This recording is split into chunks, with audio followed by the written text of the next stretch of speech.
just doing his own little live stream. Yeah, no, that's cool. I said, as always, just do it on the side, but don't as distract always, Heidi yeah. from making. Heidi doesn't get distracted. Heidi doesn't get distracted. Dana gets distracted. No. Well, just so Heidi doesn't have to do all the edits, taking the live stream part out of the recorded episode. But anyway, we're just gonna chat today. We have a special guest, Jerry Lyons, and then For those that are joining, thank you guys for Eric joining. Lyon This is going to be a live behind-the-scenes podcast of the Killer Psychologist podcast. We're recording in the background with myself, Dr. Dana Anderson, the infamous Jerry Lyons, my business partner, as well as Dr. Craig Wetterer. We're going to be talking about victim or villain. We'll be talking about Gypsy Rose Blanchard and some other cases, and giving you a psychologist and an investigator perspective on those cases. Again, this is a live podcast, so you'll be hearing us recording the podcast in the background, but we're streaming it here on TikTok for you guys to kind of listen in. We'll be taking questions at the end of the podcast. I don't want to distract everybody during the podcast. I'm trying to focus on the podcast. No, and so it's just widespread just listen, information, and we'll talk about questions when we're done. Point that they put out there, they're not going to take it back, and so there's a lot of misinformation out there. That's why we originally covered Gypsy Rose, but people. Queen, mod for me, and then just watch for questions, and then just let people know that we're recording a podcast. Blah blah blah. Appreciate it. I find that happens when I do an appeal case. Say somebody's doing life, and then all of a sudden, maybe he did a murder, he did it with somebody else. He's doing life. The other guy pled guilty, took 25 years. Now, 25 years later, he's saying, "I want to get out of jail too. I don't want to die here." And now he remembers the story different. But when I go back and I talk to the witnesses and I talk to different people, they remember it the same. So, yeah. So he wanted it to fit his agenda, but and I've had a few like this. It doesn't. I want to hear all about it, Jerry. You gotta introduce Jerry. Yeah. Okay. Well, I think we'll get a cue from Heidi here when you want us to start. Yes, is everyone ready? Eric, are you ready? I'm good. Let's go. Okay, I am going to hit record. Give it a few seconds before you start talking, and then I will disappear from your screen. I will be listening in. I will be monitoring. So you might not see me, but I will be here. Like my mother. Or your mother-in-law, Jerry. At the end, before you leave, let me make sure that your recording has uploaded, and don't run away. Then you're free to go once it's uploaded.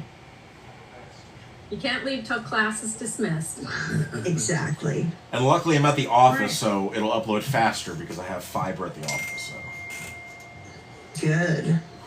So that ding, is that you, Eric? yes, you and the ding. Does the ding transfer over on the audio? I gotta put it on. It makes a noise, Eric. It makes a noise. It makes noise, Jerry. No shit. Thank you, Jerry. Thank you for clarifying that to Eric. Thanks, Jerry. I'm going to take off. You guys start recording whenever. Do not disturb is on.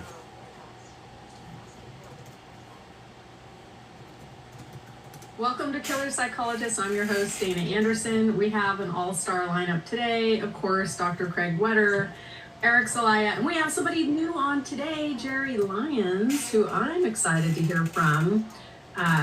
World-renowned investigator who's been involved in cases like Casey Anthony. So Eric invited him here today. So I'm really excited. We have so much we could talk about. And Eric and I have covered a few cases in the past that we kind of wanted to follow up on today. We have Gypsy Rose, Micah Miller, and Kayla Ciego. And one of the things that we were discussing is that a lot of people can become so involved in these cases that they become emotionally involved and want to believe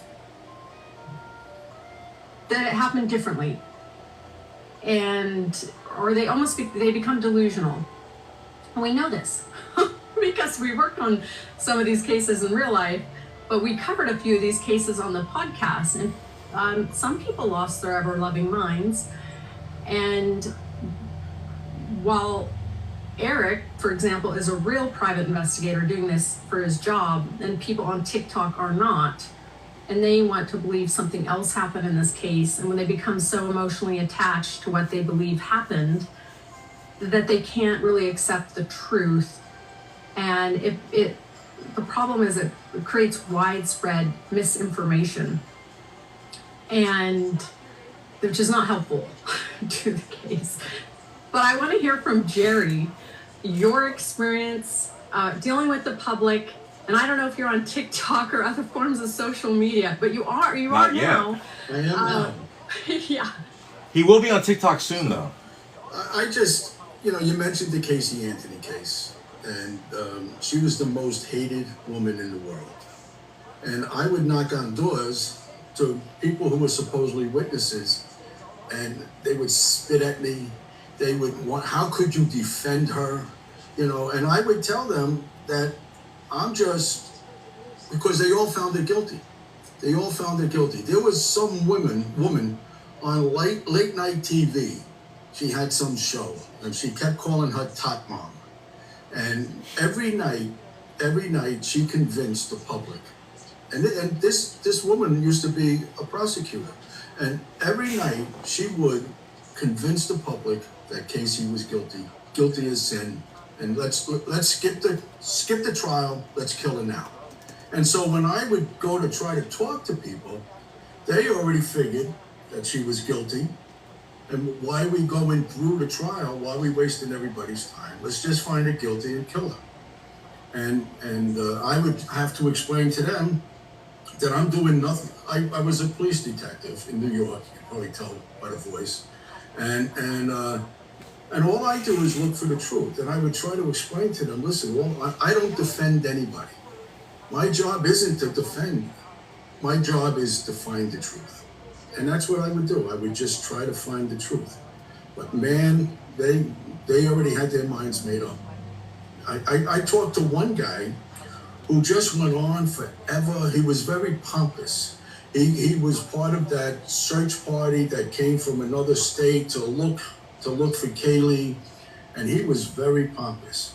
And then, because he just wanted to hear himself talk, and I let him talk. If you want to talk, like you're letting me now, but if you want to talk, I'm going to let you talk, because I never know what you're going to say, and it could be gold. And so he talked about taking a motorcycle and going down to where Kaylee's body was eventually found, and he never saw it there. And then when he realized that he said too much, he really did. When he realized he said too much, he went to the cops and accused me of twisting his words. And I didn't twist his words. I just stood there and listened.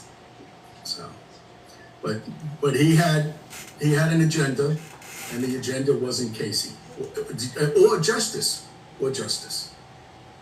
So.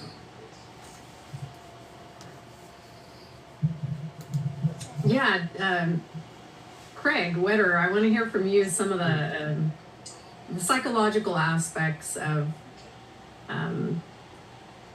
people becoming so emotionally involved in these cases, or just even their ego, as Jerry just described, of being they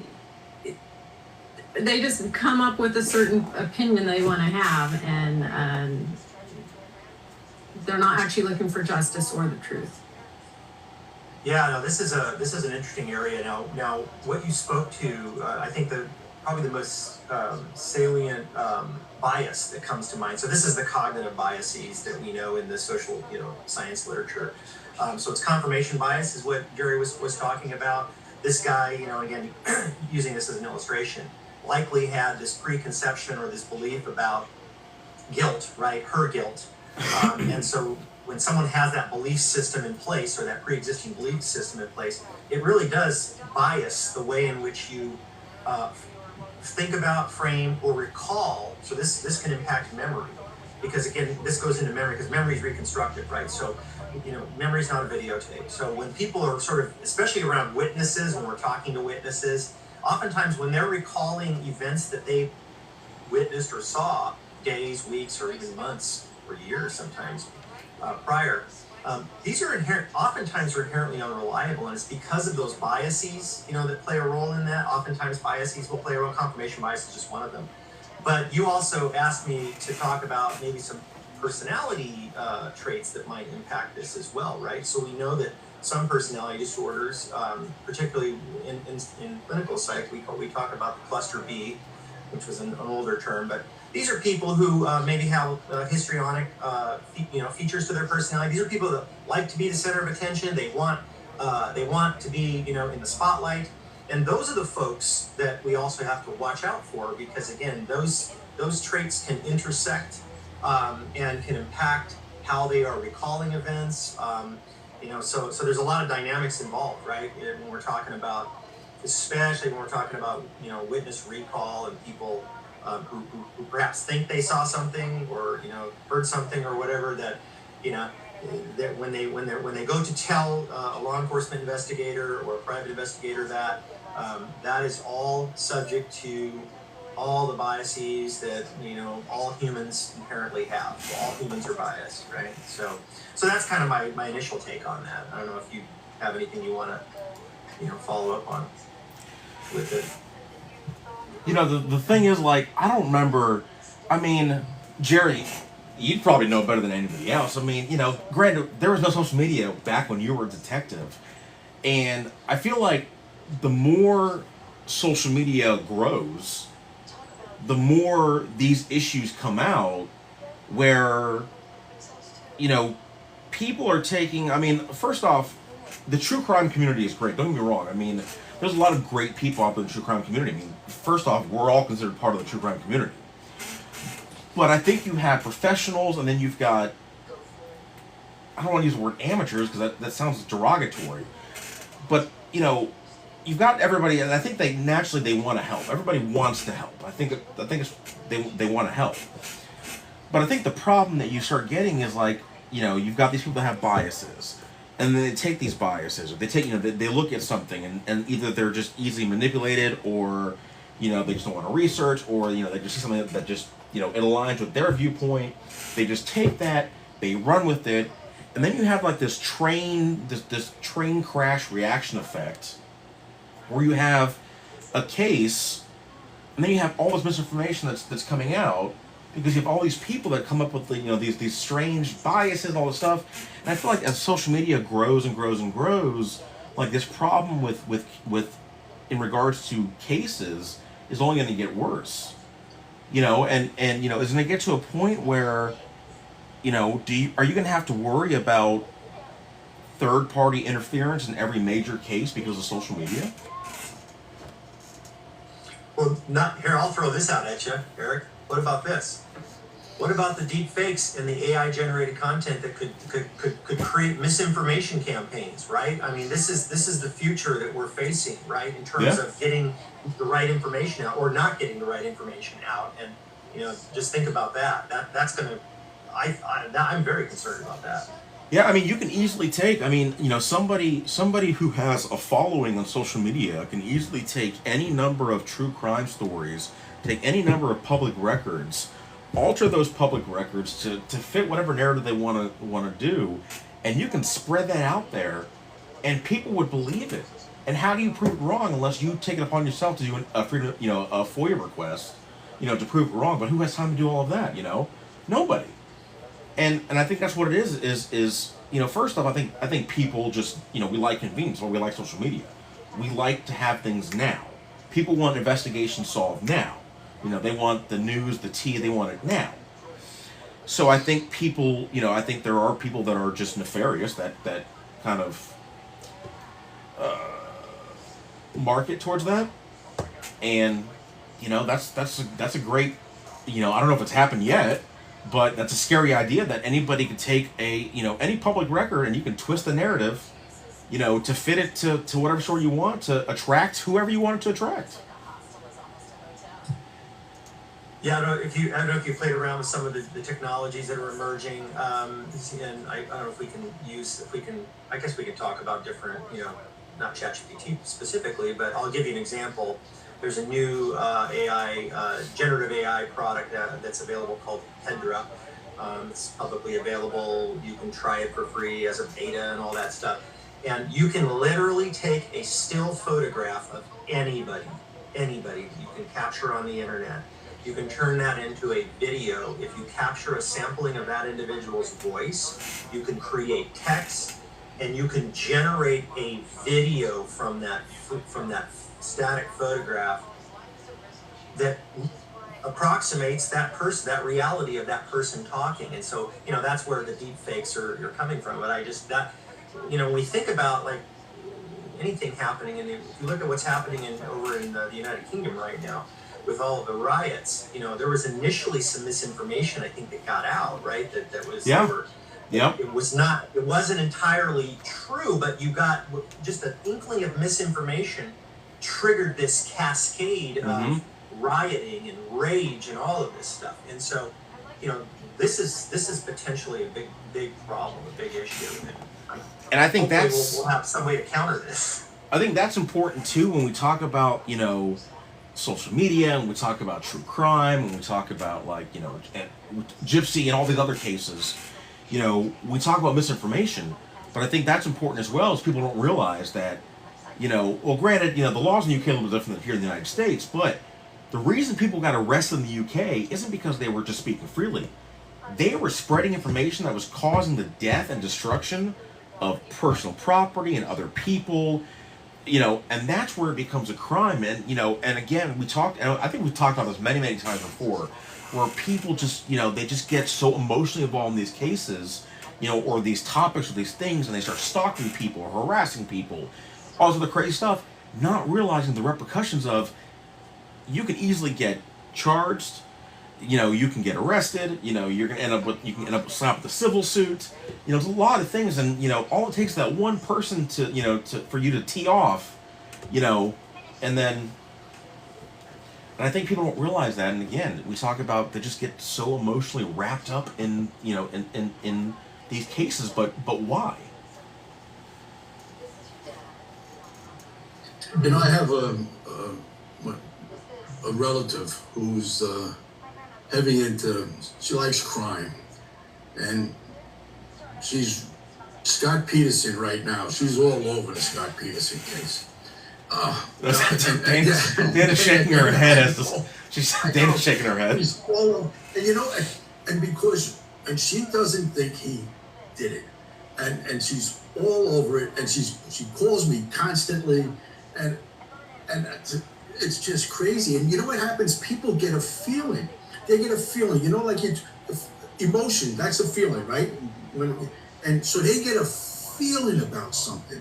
And then all of a sudden they latch onto something that reinforces that feeling, whether it be true or not, but it reinforces that feeling. Yeah. When I was a detective, I would work with guys, we'd be investigating the case, and somebody would say, "You know what I think?" And I would say, "I don't care what you think. I don't care," because that's a feeling, right? And what do you? And I would say, "Well, what do you base these thoughts on? Is it? Are you? This is what I think happened. Well, based on what? Based on what? And we have to go back to whatever we're basing this stuff on. And I agree, Dr. Craig, that today with AI and the way you could phone. I mean, we go through this right now in our political world, which drives me crazy. But with AI, somebody manipulates this, that, or the other thing, and then all of a sudden, and then you get somebody who might have a podcast, say, and they get a following, and they say something that they believe, and now all these people, now they believe it They too, believe the same, and not yep. because they saw any evidence, but because they heard it on a podcast, and it's troubling, and I wonder what the future is going to be like with this. And that's why I always, and I think I said it before, and Jerry, you've heard me say it before, and I think you've taught me the same thing. You allow the evidence to shape your theories. And Craig said, we all have a bias. Now, when you're an investigator, you have to put that bias aside. How do you do that? By investigating based on evidence. That's how you get rid of your bias, by investigating based on the evidence. You allow the evidence to shape your theories. Well, guess what's not evidence? Your feelings are not evidence. Emotions are not evidence. You know, a piece of paper is not evidence. Something you read on the internet is not evidence. What Jerry tells me is not evidence. None of that. It's true. Yeah, it must be true. None of that is evidence.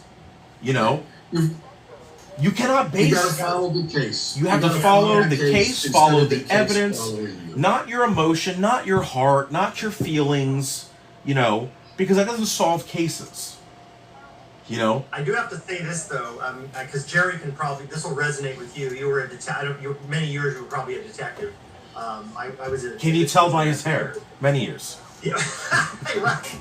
But I can tell you that one of the things that I, you know, in the years that I was investigating when I was a police officer, and you've had this happen. You've got a defendant, you've got a suspect in front of you. You're in an interview room, and you got this gut feeling that, you know, this guy is guilty, right? In other words, your gut is telling you this.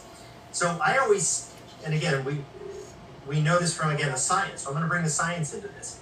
Your gut, so your brain and your gut are connected. So I don't know if sometimes people don't know this. We actually have more serotonin receptors in our gut than we do in the brain. And so when your gut is sort of speaking, I know it's intuitive and I know it's a feeling, it's a sense. You don't necessarily ignore it, okay?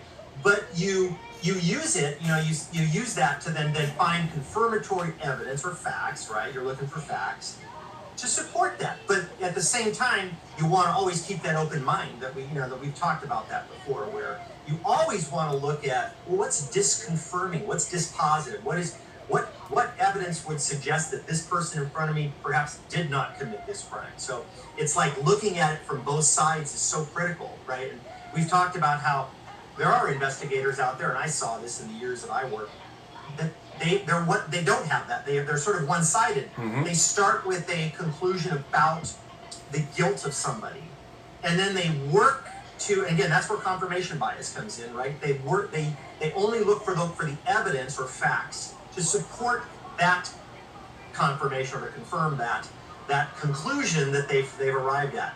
And that's the crux of the problem when you're investigating something, is you forget to look at the dispositive stuff, the things that don't confirm, right?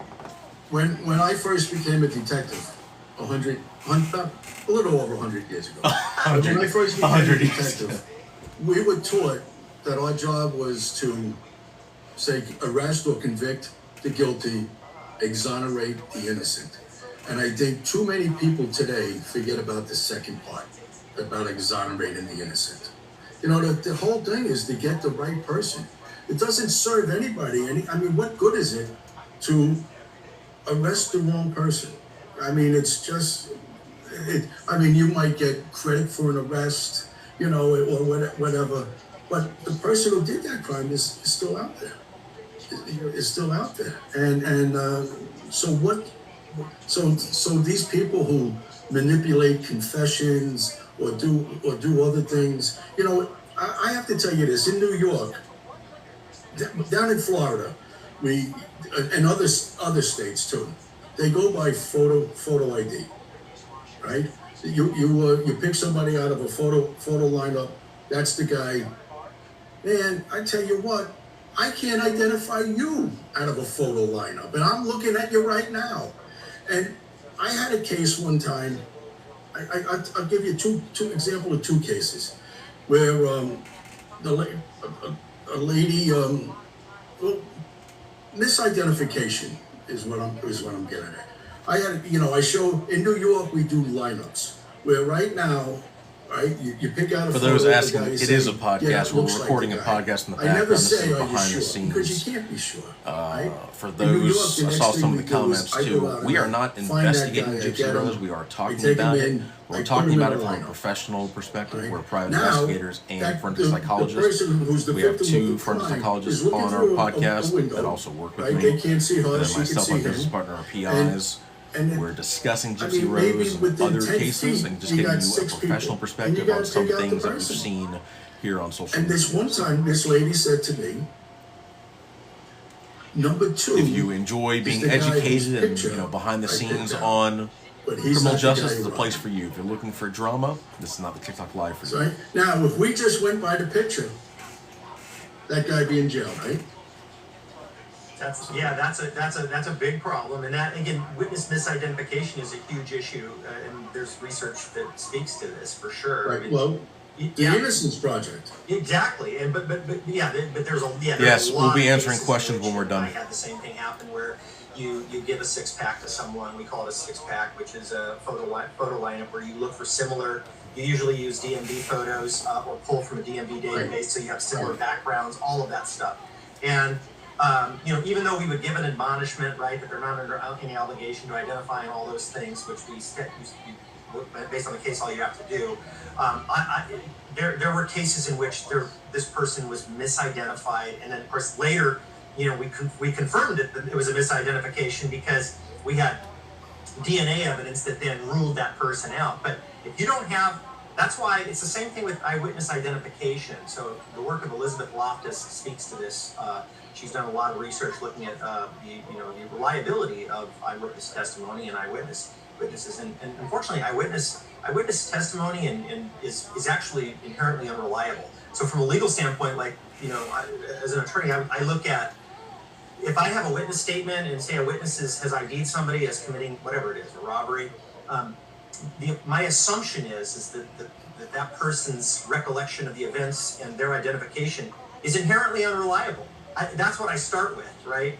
And they have to prove beyond a reasonable doubt that is. But the victim has to prove. The victim, yeah. And so it's something that I think people. So if a case just relies on a witness identification only, that's a weak case where you don't have other corroborative data evidence to link that suspect to the crime. And I've seen cases prosecuted where that's all they've got is a witness ID, right? And I don't know if you've seen that in New York, but I saw it, and They'll convict on that. they will. I mean, and it can happen, and that's. Yeah. That can be troubling just because of what I know about the unreliability of But that's why it's so important. When I was a detective, to me it was important to get a confession, right? Because two reasons. Number one, I want to make sure I have the right guy. That's number two. I think a jury. Yes, it's it'll be easier for a jury uploaded to convict YouTube when we're if the done, guy and then it'll says, be "Yeah, I uploaded to did the it." Killer Psychologist But website for the one of the podcast. things I always insist on. The link they is in my have link to tree on tell my me about profile. the crime. If they have to tell me. I had one time in Lower Manhattan, I was a brand new detective, and I had a guy, the anti-crime people brought him in, and I'm talking to him, and he confessed to several robberies and a rape. All right, but there was certain things he couldn't get aroused, so he made the victim, the woman, perform oral sex on him. All right, and he told me this, so I knew I had the right guy, right? Because he told me this, not just the woman, not just the victim, but he told me this, so I knew I had the right guy. That's the key right there is those specific case facts that only the perpetrator would know about. Then especially if it's coupled with a confession, then you've got I've got this rock solid, right? Because we do know that in rare cases confessions can be coerced in some depending on the person's suggestibility and their cognitive capacities and that kind of stuff. Although that I think that's rare, but it can happen. So when you get those case facts, when they tell you about specific things like at the crime scene that only that person knows about, then you've got good solid evidence. But that's the way it should be, isn't it? Yeah, right. I mean, it's not just I did it. You're right, I did it. It should be how did you do it? It should be how did you do it? I had another case one time where the victim got shot, and he couldn't make an ID. So I put the victim in a room, in the lineup room, just told him to sit around in there. I brought the shooter or the guy I had into the other room, and I had him look through the window, and he said, "Yeah, that's the guy I shot." So I had a cross identify, and the district attorney. It was a Queens case, and they're not as good as Manhattan. And anyway, it was a Queens case, and he said, "Oh, that's pretty tricky." What's tricky? We got an identification, right? So I don't know. And that's key. And we kind of talked about the last podcast. Craig, you weren't here, but Dana and I talked about it. In regard to Gypsy, in regard to like the confession, we talked about the confession and being easily manipulated, and how it's believed that both Nicholas and Gypsy may have had some mental health problems, but again, we have, this goes back to the heart of things, where again we don't have all these cases that come out. We have public records, but we don't have all of the records. We don't have all these psych records. And we talked about cases before, and we've mentioned Nikki's case in California and Mike and Miller case in South Carolina. We've mentioned cases here in Florida and all over the place. And people follow these cases very, very closely. And again, I talk about people want information, and they don't realize that they're not entitled to certain things. Like, people feel like they're entitled to Gypsy and Nicholas's like mental health record. They feel like they're entitled to their medical records. In the Micah Miller case, people feel like they're entitled to know everything that's happened in their marriage, or in both their mental health issues. Like, people are not entitled to any of that. People have personal lives, and just because true crime carries over to social media doesn't mean people should have a right to go into somebody's personal life. I mean, and that's the thing, is like, even when Jerry and I do our investigations, even when we talk about cases on social media, we never disclose anything personal about anything that we're doing, because people have an expectation of privacy. And and I think the general public forgets all of that. And I think, and we talked about, before all this, we were talking about, before we even jumped on the podcast, I know Dana and I were talking about, the victim and villain mentality, where people then choose sides. Like, they choose, like, well, somebody, either they have to be a victim or they're a villain. Not realizing that somebody can be both. And I see Dan get ready to say something. Interject! Because I'm just rambling at this point, because I'm like, when I get on a topic, like, I just start going. Well, I think the victim and the villain, that duality is something that I don't know, Dana. Do you want to speak to that? Because from a psychological perspective, we can certainly see this happen. I mean, Gypsy Rose is a prime example of that. Well, as psychologists, we see their complete psychological record, and it's very revealing. And so, like you said, in the Gypsy Rose case, all that information the public doesn't have access to, and they're making assumptions about her. Okay? And in Micah Miller case, people made a lot of assumptions. If, like, she's a victim of domestic violence, then she's 100% a victim, instead of now there's information about her having mental health issues or psychosis, then people became offended and reject that entirely. Well, so there's something called attribution bias, where people can make assumptions about, like, the motives of people. And so you don't always know the motives of someone. And I noticed that people really Eric had to actually, he got involved in the Micah Miller case, but people became so emotionally attached to what they believe happened to her that when faced with new evidence and information, Eric, they just not only rejected it, but tell me what their response well, I mean, was.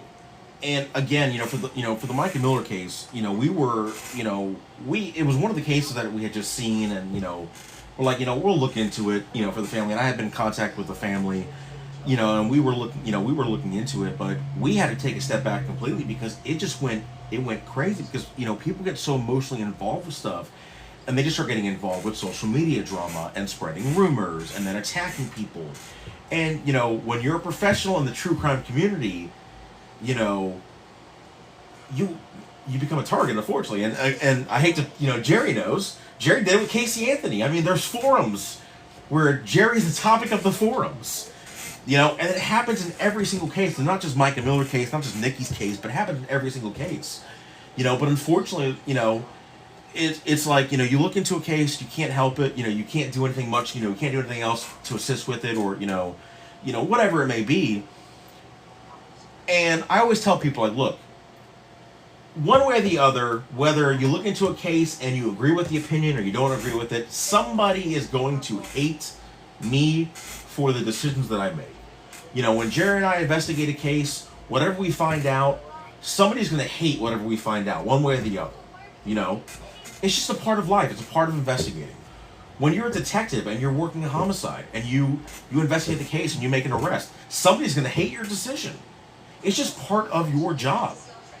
But to carry it over, and this is a term that I've seen on Facebook, to make it real life. And that's the thing, is people take this stuff on social media and they turn it real life. They make it personal. They turn all the stuff about them. Like, they take somebody else's case and they turn it about them. You know? Like, so I'd like to comment to that, because I just got my first 1-star rating for the podcast last week. Congratulations. Yeah. Thank you. I'm killing it. So, did you print it out and put it on your fridge? Yeah, so what happened was, it was the last episode Eric and I did, someone got emotionally invoked about the information about Gypsy Rose. We didn't provide any new information. There is no new, this is... Oh yeah, the one that you sent me, right? Yeah. Years ago. And we just were discussing the case, and we talked about, some of the things that may have not been mitigating or may have been incriminating, or just, her sentence, she got out, people disagree with it, they want her back in prison. There's nothing we can do about that. She didn't go to jury trial, and we talked about the case, but somebody got really emotionally involved, started messaging me all these things, saying Gypsy Rose was never a victim, there was never Munchausen syndrome by proxy, Gypsy needs to go back to prison, all these different things. They become posting all these things on TikTok and then messaging me saying I lied, all this stuff. And so I ended up just being like, I don't have time, and just blocked them, because I really don't have time for that. And then they retaliated, gave me a 1-star review for the podcast. So it was just an example of like how emotionally unstable that person was. And they were too invested in a case, and they couldn't actually even listen. They just kind of lost their mind. And I thought, I don't even really have that kind of time. We're actually working real cases and doing things during the day, and we're trying to bring education to these topics. And I thought that's a good example of somebody, it has way too much time on their hands. People want drama. Like, they don't, I shouldn't say they don't all. A lot of people like education. I mean, there's a lot of people that are on the TikTok that enjoy the education, but some just want drama. That's why, I had to step out of a case because of drama, because I'm not going to involve myself in a case that's going to be, full of drama, drama everywhere. But unfortunately, that's what people are just so focused on, because they can't separate, fact from reality and real life from, emotions. Hold that thought, drama, Eric, because you're using the word drama, and I'm glad you brought that up, because the core sort of feature of, and again, personality, when we talk about personality pathology, on the pathological side of personality, is drawing people into their dramas. And so if that's one thing that, the viewers of the show can take away, when you learn about relationships and dealing with people in cases like what we're talking about, oftentimes when someone doesn't have a good cohesive sense of who they are, and they maybe have some personality pathology, they will inevitably create a situation where they're creating a drama, and they're going to pull you into that drama. That's how they get validated. That's how they there's all kinds of psychodynamic things we could talk about, but I don't want to go into all that depth. But just think about it that way. I'm glad you brought up drama, because what you want to do to avoid that, if you notice that about people that are trying to pull you into their dramas, is recognize, okay, this person is like there's something going on personality-wise with this person. I need to back myself out of this, right? And that's a key thing that we look at as psychologists. We're starting to see people that we have patients sometimes, we're treating different disorders, and I see patients all the time, and it's, oh boy, I'm seeing some narcissistic or histrionic stuff going on here. This is the stuff we call our cluster B stuff, and those involve lots of dramas.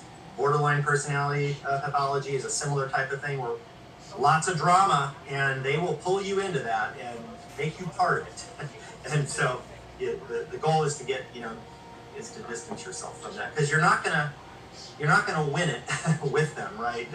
Because they don't recognize what they're doing. It's they don't have any insight into this part of themselves that is clearly they're not functioning well in most cases. Yeah.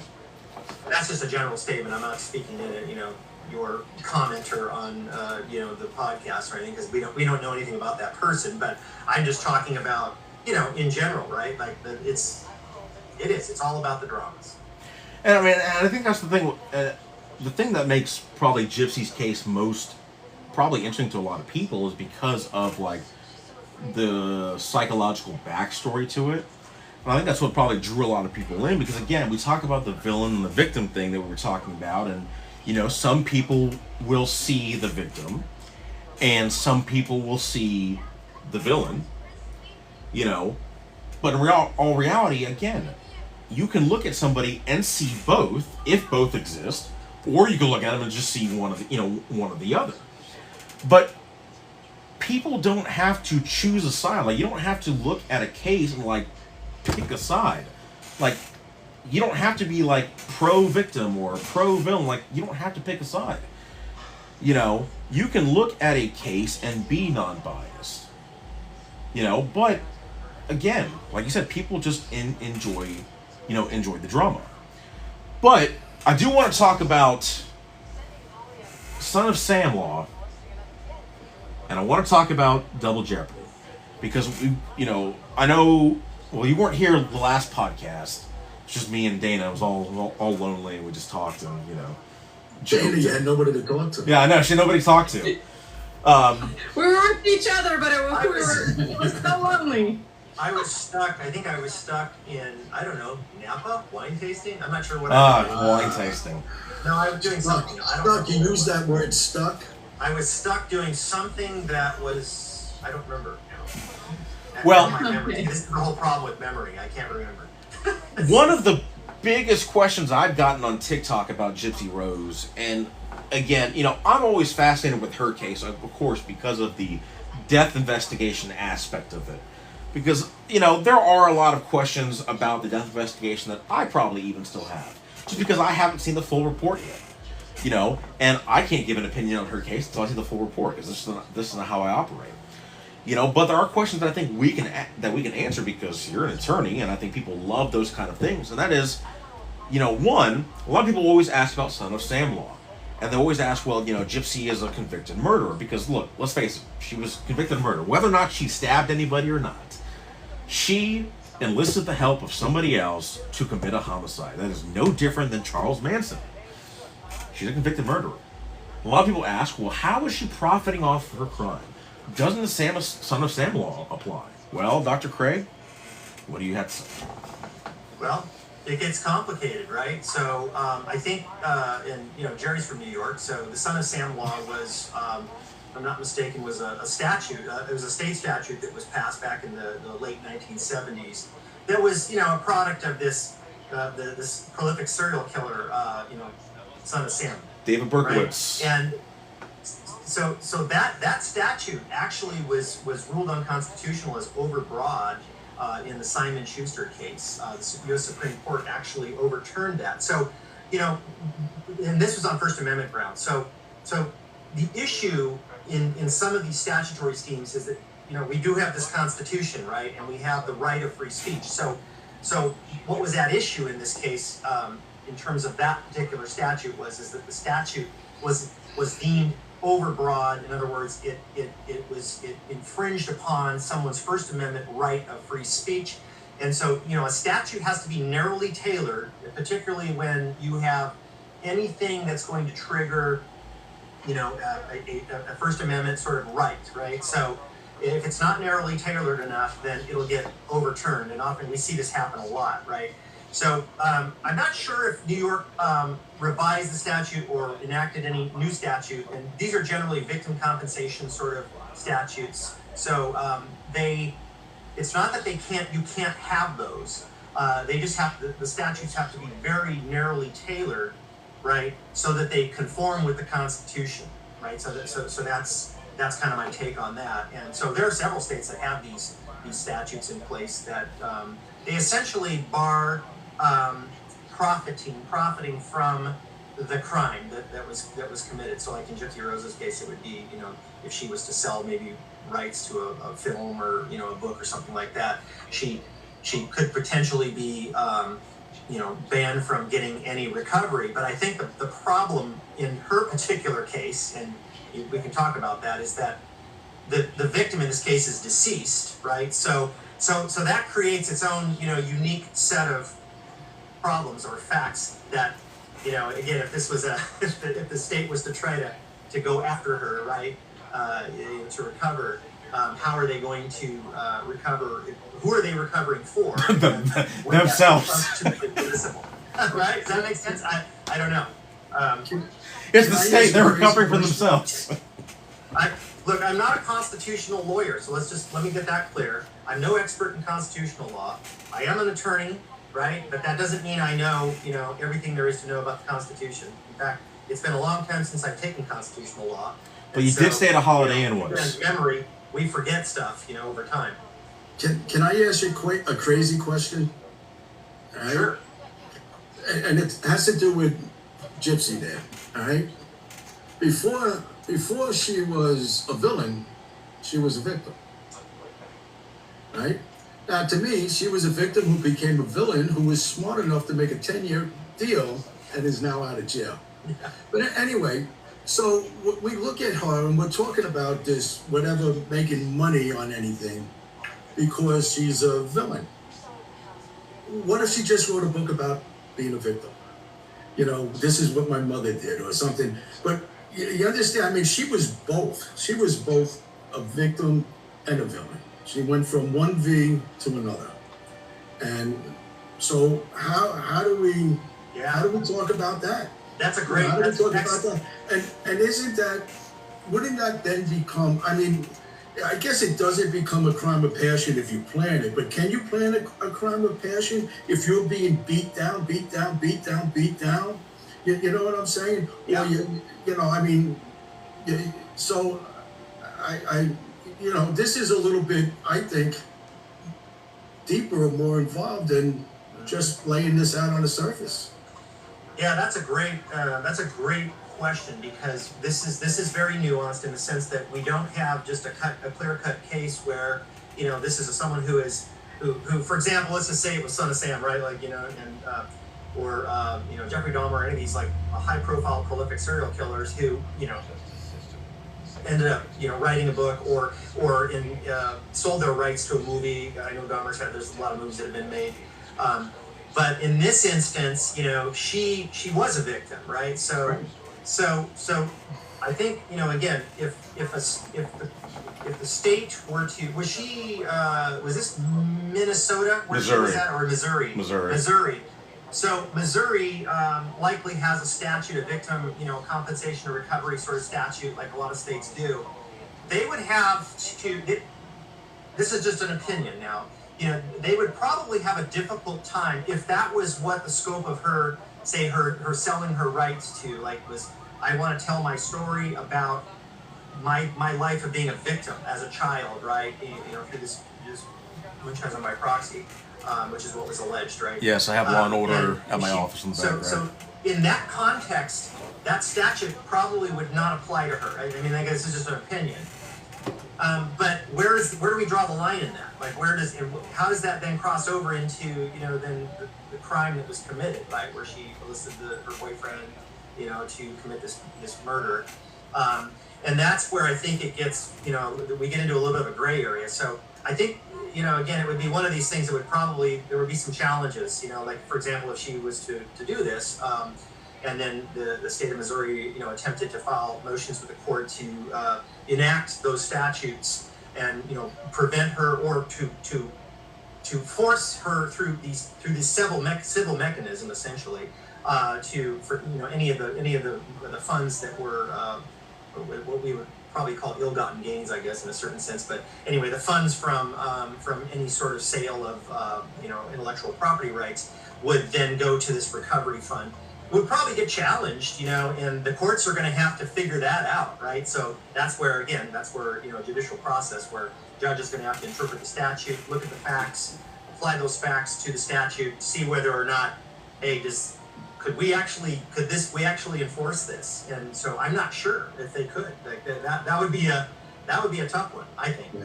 She could write a book about being a victim and then end it by saying to be continued. Perhaps, right. And I don't know what does Eric think? Not to throw a wrench in any of this and stir the pot, but and this could be a whole other topic for another podcast. But again, we don't know every little thing that happened, and we talk about potentially her being a victim. But is it also possible that maybe this was, could it have been just a really clever defense strategy?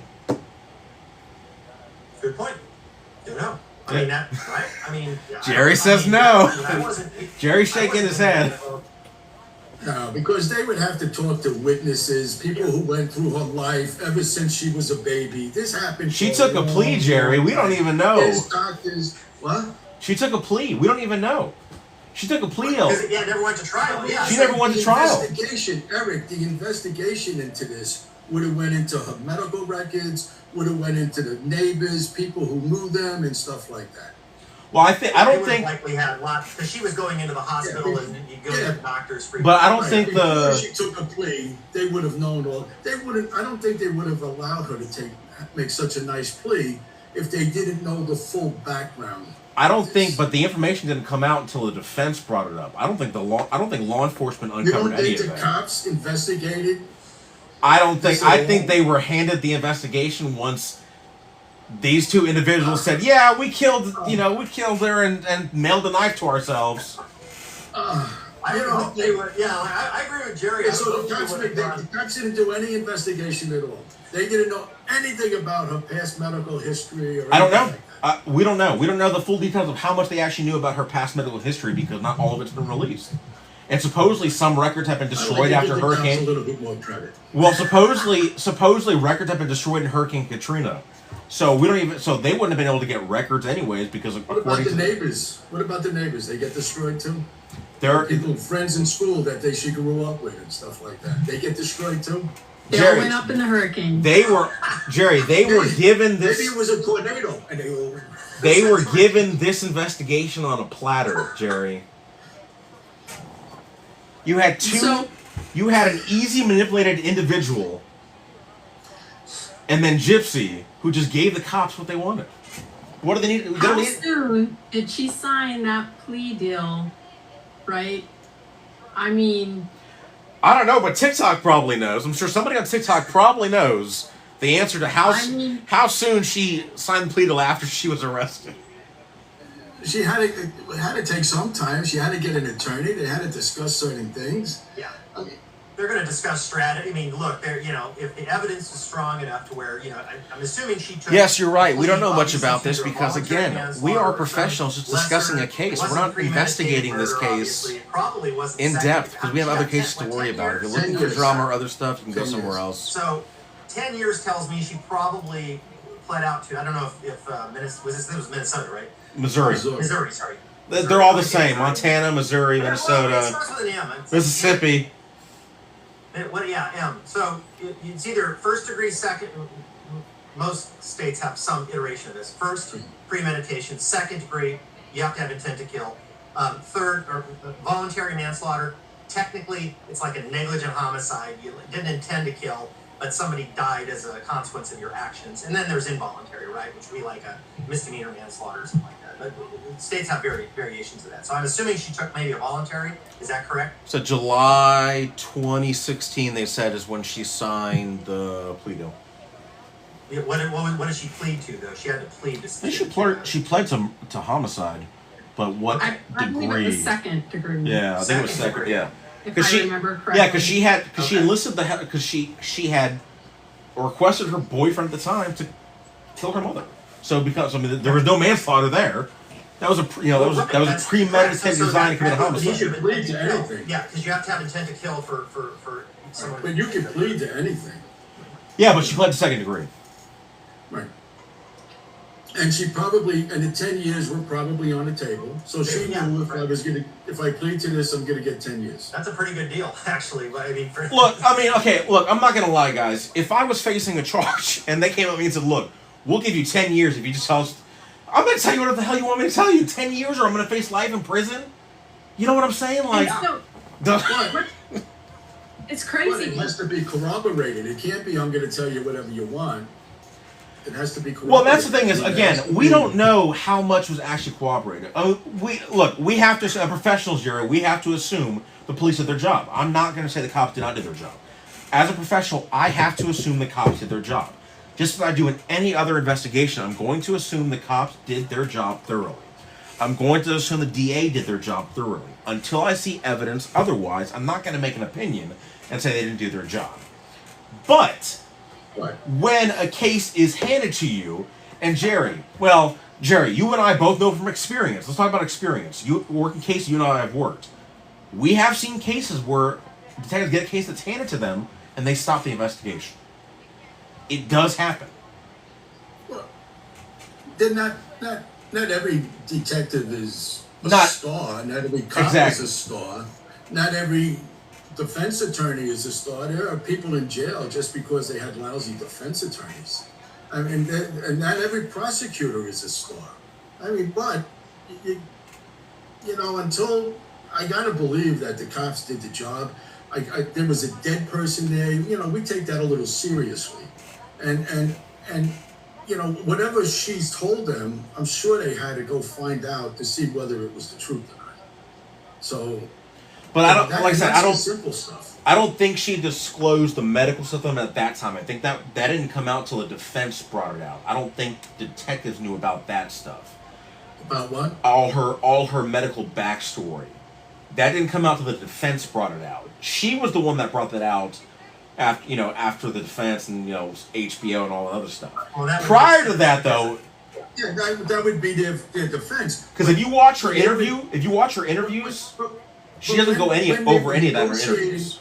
When they were negotiating this deal, it probably came out. Yeah, in the deal it would have had. Yeah, because look, then the cops had to corroborate it. I mean, that's all I'm saying. They're not just going to take the defense attorney's word for it.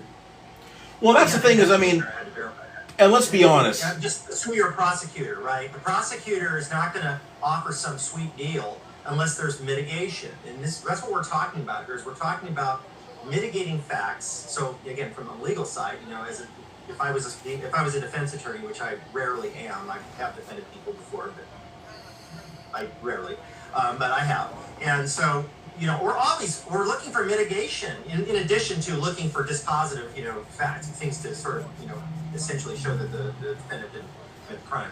But yeah, mitigation is something that is obviously something that is going to be looked at. A defense attorney's going to look for those mitigating facts. And so something like this, like years of abuse, just like in domestic violence cases where you have a battered woman, right? And it can be a battered man, but just to say battered woman who endures years of abuse.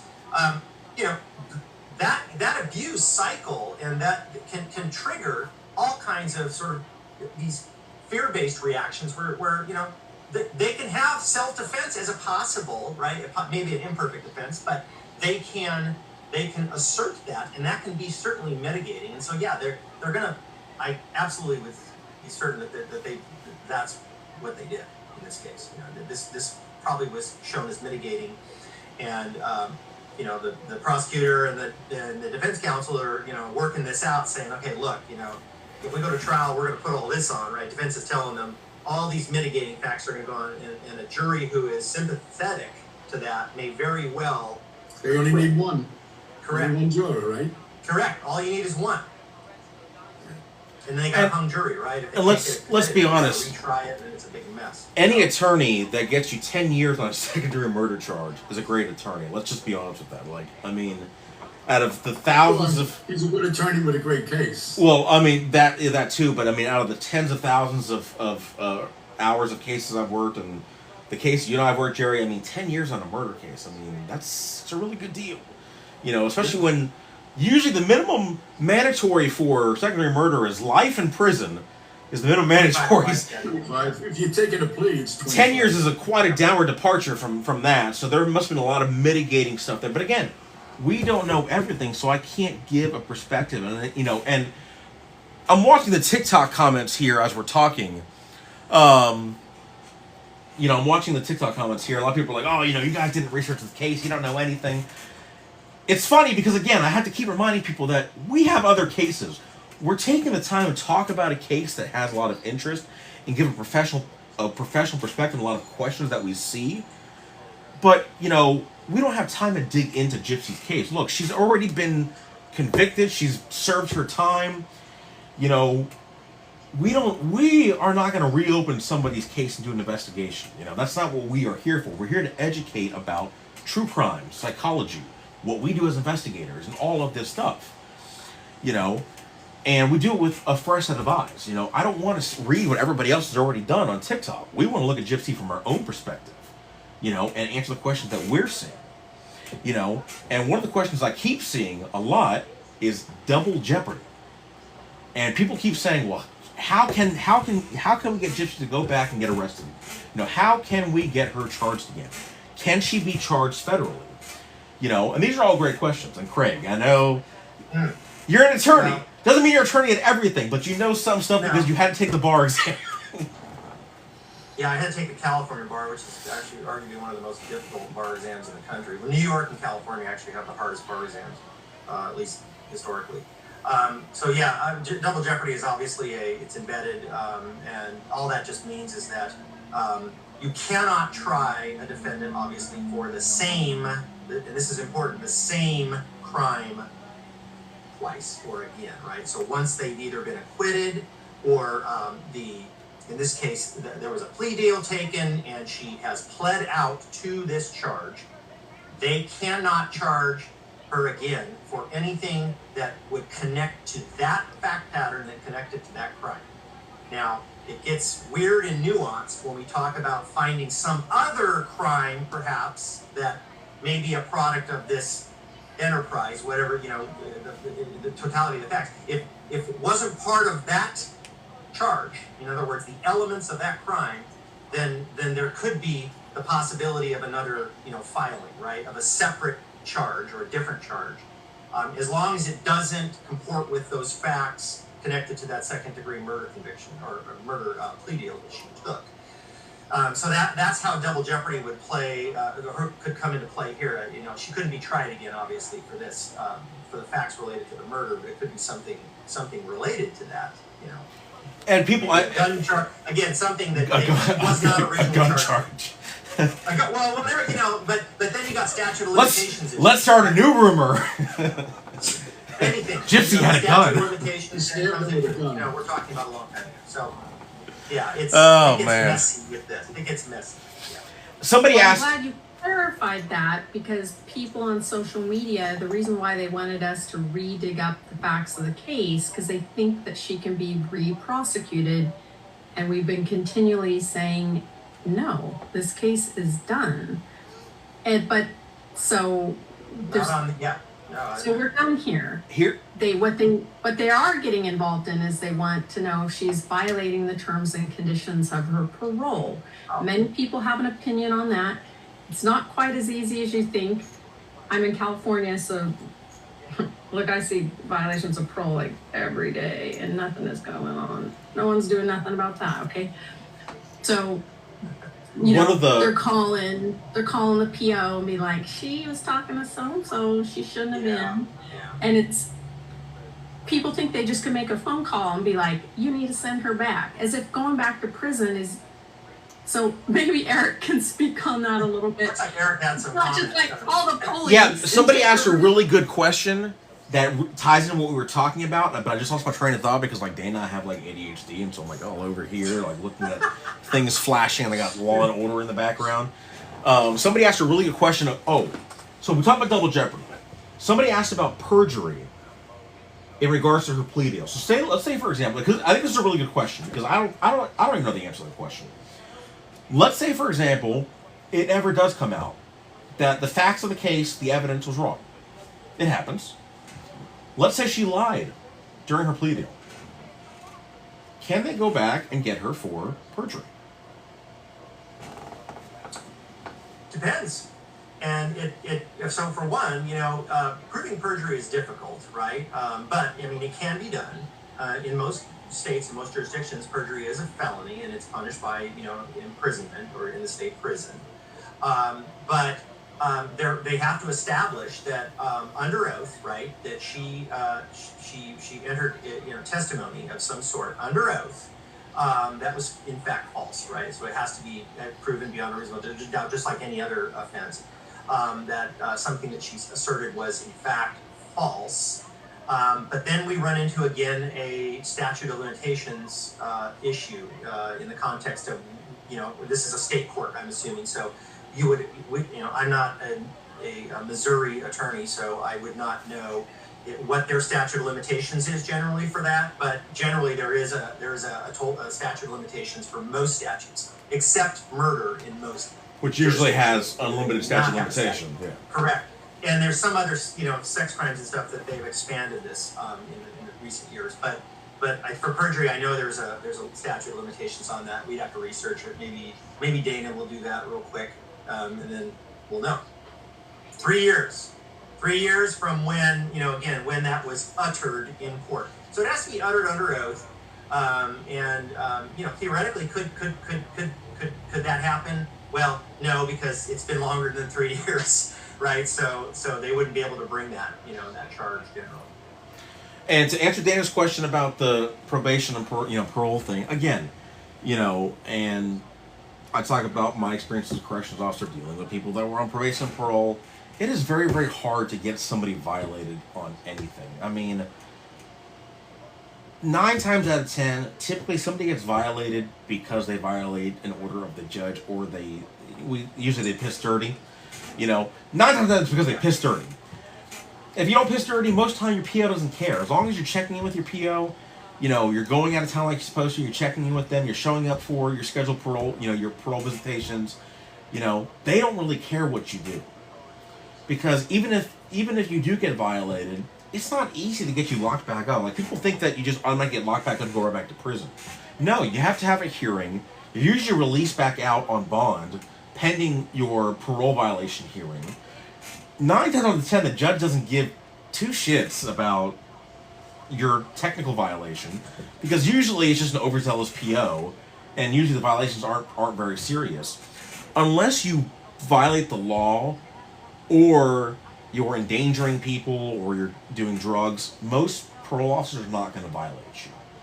Now, if you start getting that thing where you're breaking the law, you're becoming reckless, then you're risking getting violated. But it's not an easy process whatsoever.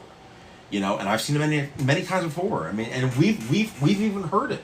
We've seen, so and so is out on parole, out on probation, they commit another crime, because it's so hard to get people violated. Yeah, when they're violated, oftentimes if they do have to do any time, it's generally limited, and maybe they do go back to prison, but it's generally for a short duration. In California, I mean, I'm familiar with the California systems. I worked in corrections for a while, and not as a correctional officer, but I know the system, and most people that get violated on parole, it's 3056 in California. That's the statute. They if they go back for like 6 months or something, or 12 months, and then they just let them right back out again. So it's not something that's gonna. People might be asking, well, if we get them violated, we can send them back to prison for another 10 years. That's not. No, you would go back and serve your sentence out. And if that's not the reality. And if she EOSs, like for her, she EOSs in like what, a year? So if you EOS in a year, no PO is gonna waste their time. Somebody who EOSs in a year. You know what I'm saying? Like, okay, if you're out on parole and you're on parole for the rest of your life, for 25 years, you have a good chance of getting violated. But if your parole's up in a year, nobody's gonna violate you. They don't care. And that's just the hard truth about corrections. Like, I'm sorry to say it, but POs are overworked. I mean, that's just how it is. They have to worry about, more serious offenders.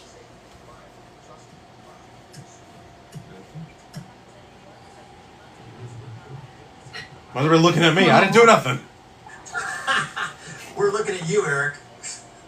Well, if they're overworked, if they put somebody in jail, that's one less client they have to worry about, right?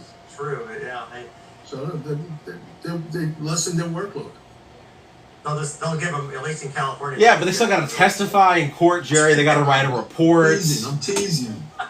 It's a lot of work.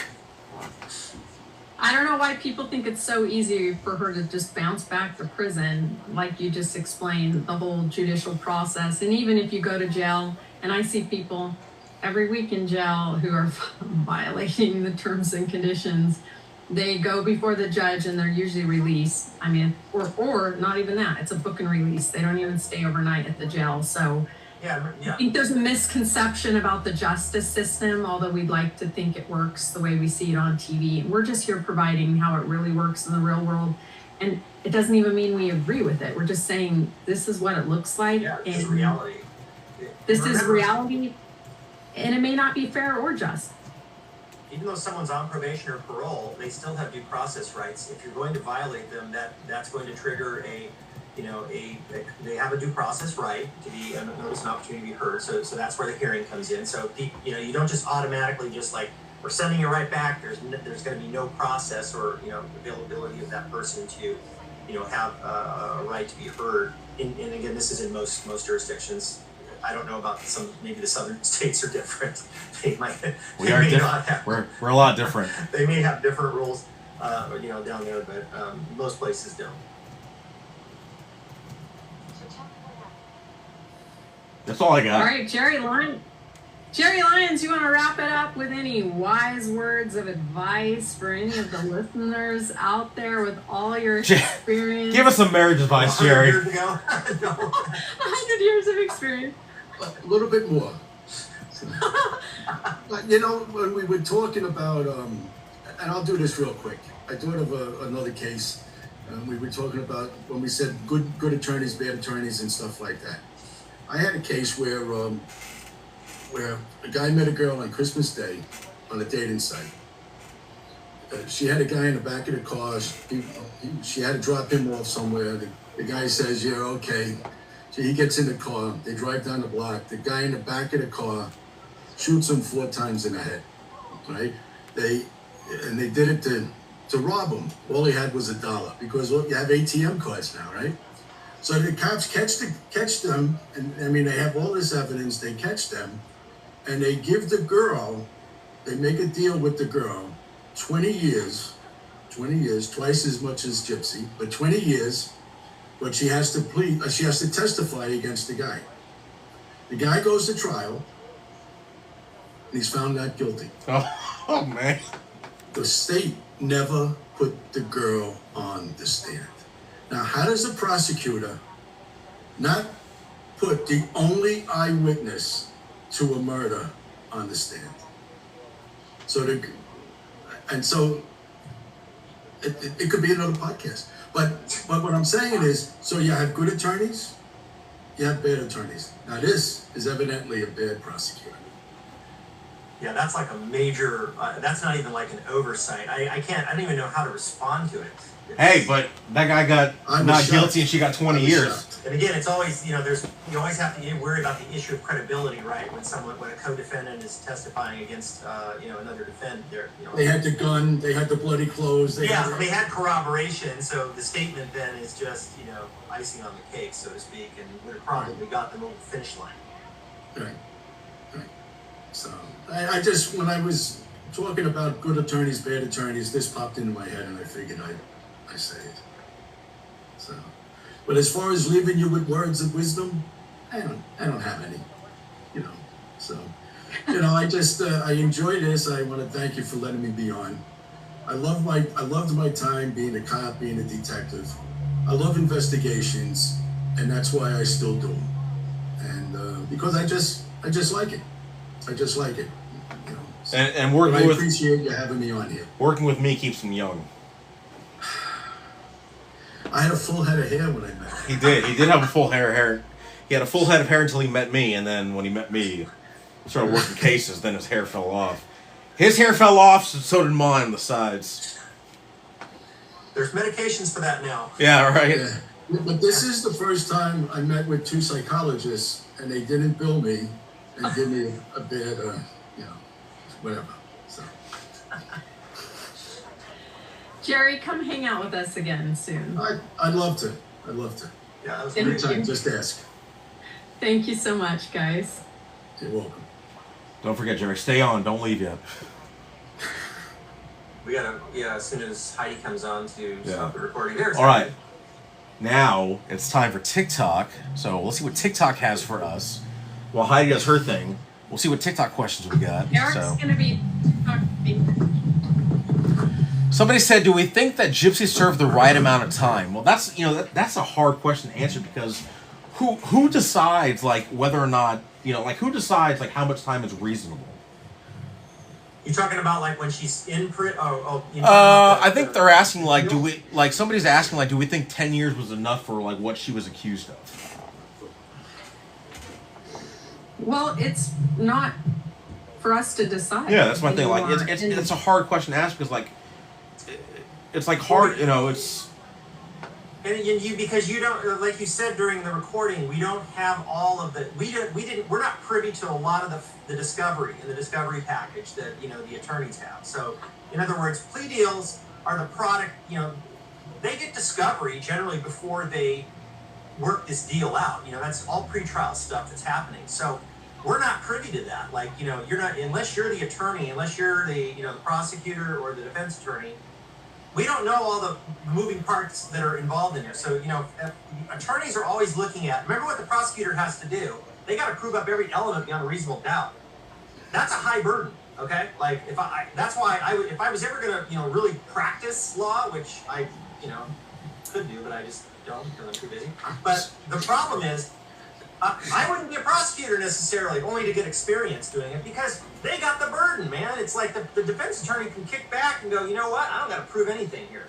And so, again, the prosecutor's going to be looking at this. I'm assuming that mitigation was a huge factor in Gypsy Rose's case. And so I think that my opinion would be that's why she got, that sweet deal. Because that is a low term for murder, for second degree. It definitely is.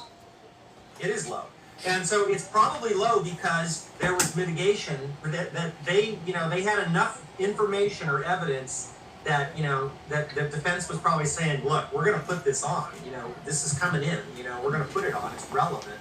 And the judge will probably allow that stuff in, right? There's lots of exceptions to hearsay that will allow them to bring stuff into, a trial.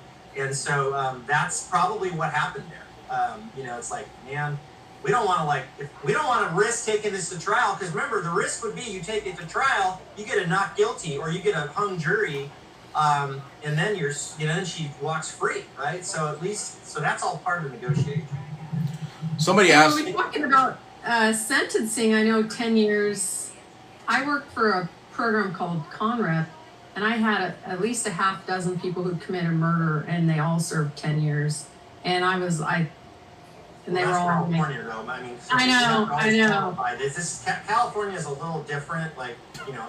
But they all had California's a little bit different than Florida, just a little bit. Slightly different. Yes. Like, okay, I mean, it's just like whoa. When you see, there are prosecutors in California in Alameda County that didn't want to prosecute a 17-year-old because they wanted non-penal options, and he shot and killed a small infant who was in between a gang, a shootout on the 580 freeway in Oakland. What are non-penal options for a homicide? Non-penal options mean we're not going to send the kid to jail at all. We're going to find rehabilitative programs and all that. For a homicide.